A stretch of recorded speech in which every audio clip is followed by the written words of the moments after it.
trying to reclaim 3,400. Let's get to Bapasani.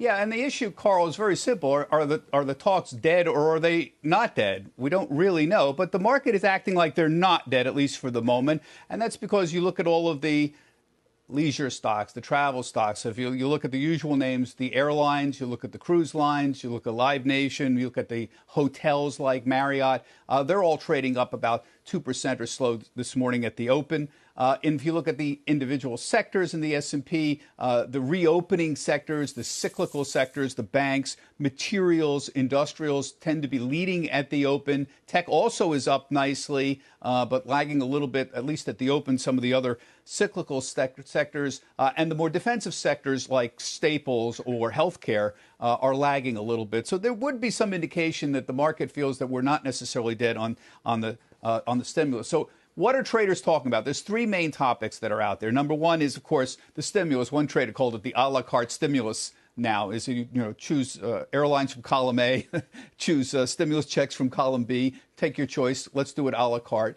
Is that going to work at all? Second is just stimulus in general. We have been noting in the last few days that there's really two different stimuluses they're being talking about. There's the stimulus between Pelosi and Mnuchin, and then there is the stimulus post-elections, which may or may not happen if the Democrats sweep, and what the implications for that are. A lot of people feel it would help cyclicals well, and so we're getting a little mini rally in some of these cyclical/value names in the last couple of days. Whether that works or not, or whether Biden would be good or bad for stocks is hotly debated, but that's at least a meme right now. And finally, Carl mentioned this earlier, in the last week or so, there has been less anxiety about a contested election, and the VIX futures seem to indicate that. If you take a look at the VIX futures for October, November, December, and January, what you see is they were higher and more elevated a month ago.